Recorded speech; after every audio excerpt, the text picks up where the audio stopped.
Well, good morning and welcome. This is Frank in Williamsburg. You've joined us as we continue our journey through the book Faith Without Religion, The Kingdom Quest. And today we are at entry number 141, and the title is Running the Race, Striving for Rewards. Now, this is definitely one of my favorite subjects because it's talking about the kingdom and our ability, and in fact our calling, to pursue that kingdom, to strive for the rewards. And this is not often taught in churches these days. So let's listen attentively to what God said about that. Look at how a runner is required to race in the worldly pinnacle of all races, the Olympic Games. Each runner is allocated a lane. Once the start is made, he has one small lane, not much wider than himself, in which to run. He must stay within those lines. If he strays outside of the lines for even a second, he may be disqualified and must stop and wait for another chance on another day. The lane restriction is so tight that even placing 1 foot on one of the lines for 1 second can cause disqualification.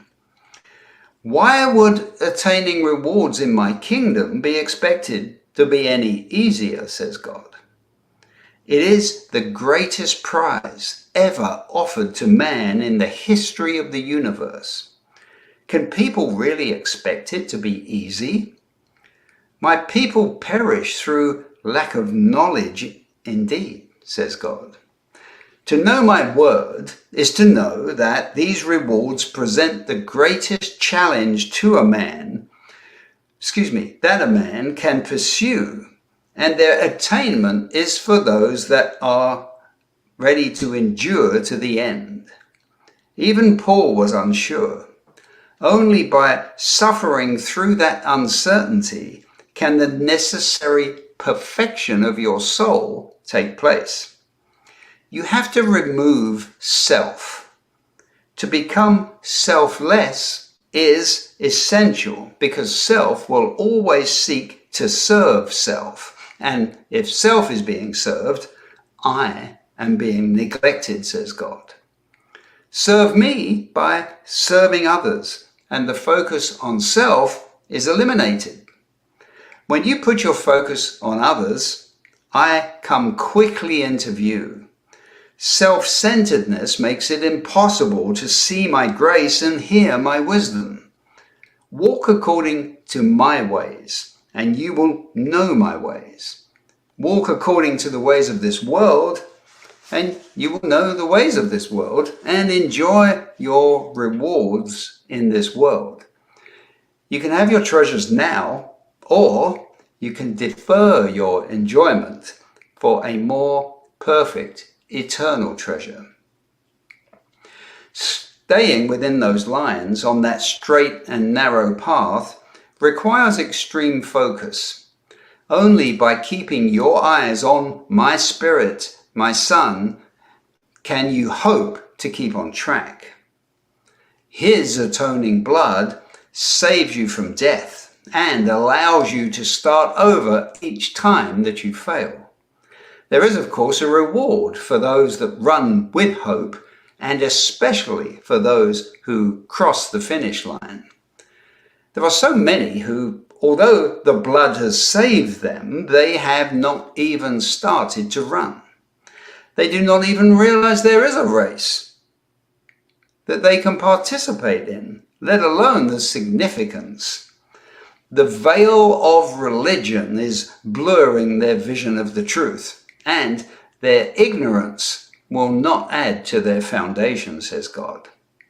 A believer filled with the hope of attaining the prize of the higher calling, hastily preparing their wedding garment to attend the banquet as part of the bride, is a delight to me. The sense of purpose that is ignited by these truths is uplifting and inspiring. People are hungry for it. They've grown weary of the empty promises of man's plans and schemes. To whom will you look for approval when you are walking in my ways? Prepare yourself, be set apart and under my anointing at all times, ready to impart at all times. Stand up in your righteousness. I am calling upon those that have ears to hear. Those that will refuse to hear have their own agenda. I will pull on the hearts of the right ones, push on the doors to see where they are. I will draw them. You have to be visible in the spiritual realm as well as the worldly realm. Your level of spiritual tuning must be elevated to the highest level ever. This is a deeper blessing of the word. It brings the physical discipline which is required to release the spiritual flow. The subjugation of the flesh must be complete for the flow of the spirit to be at its peak. This is only possible through consumption of the life-giving word. The more you release, the more flow will come to you.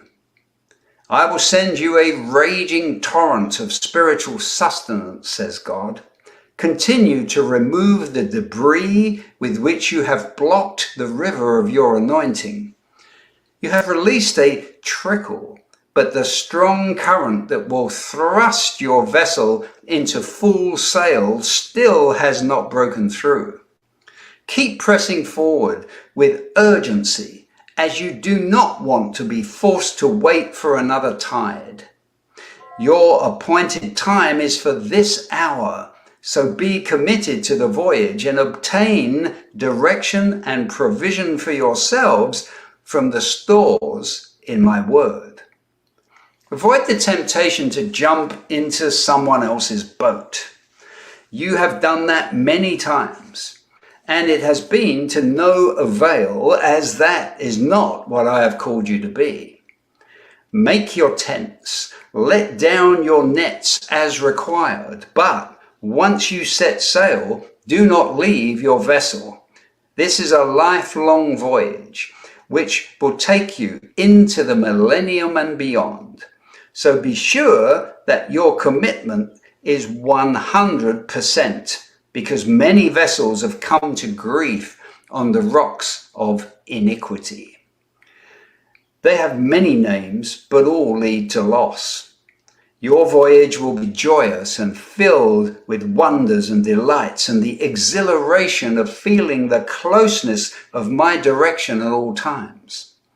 It is the greatest and most vibrant blessing available in the earthly realm, to be navigated and blessed by my spirit.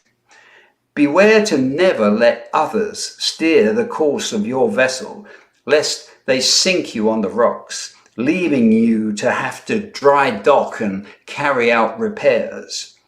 Fly your flag of hope and set your course for me, says God. Wow. Well, there's just so much in there, I couldn't even begin to dissect it. The only way you're going to hear what God has for you in that particular message is to go over it again, paragraph by paragraph, pray and listen to what he has to say for you. But the overarching concept is the fact that we all have the ability and the necessity to run our own race. Paul talks in the scriptures about running the race and striving for the prize of the higher calling, and uncertainty that he was even going to complete the race, that he was even going to finish. And as we've said before, if he was uncertain, then where does that leave us? But it does not diminish the importance of you realizing what lays before you and the hope that brings into your life, that you can indeed live a life full of purpose. You can indeed strive for the prizes of those rewards that will be handed out at the judgment seat of Christ, whether the non-believers or the ultra-religious people who have their own versions, whether they believe it or not. That's what's going to happen, because otherwise it would not say so in God's living word. So I can tell you unequivocally that that is what is going to happen. And if that sounds arrogant, then I'm sorry. But my duty, my calling is to reveal the truth to you. And the truth is that once you become a believer, you are in that race. And you've got to work out your salvation. Remember, you're working it out. You're not working for your salvation, because that was a free gift given to you by the grace of God through your faith in him, his son, Yahushua HaMashiach, Jesus Christ, and what he did for you. He paid the price for your sin. Past, present, and future. No further discussion needed about that. So why are you running the race? Well, because now you're striving for the rewards, and they are only applicable to what you do with your life after you became a believer. It's just so important. You can't just sit back and revel in your salvation. No, that's the beginning, not the end. So it's very, very important that now we're running the race on a daily basis, keeping our eyes focused on the Lord and away from the distractions of the enemy. Well, I could talk all day, as you probably have already gathered, but go off, study for yourself, study to show yourself approved. Pray, ask the Lord what he wants you to do, and then we'll see you back here tomorrow. And remember, bring your friends, tell them about what's going on here. Get them to read this book so that they will be led to read this book, and then their lives will change. Have a blessed day.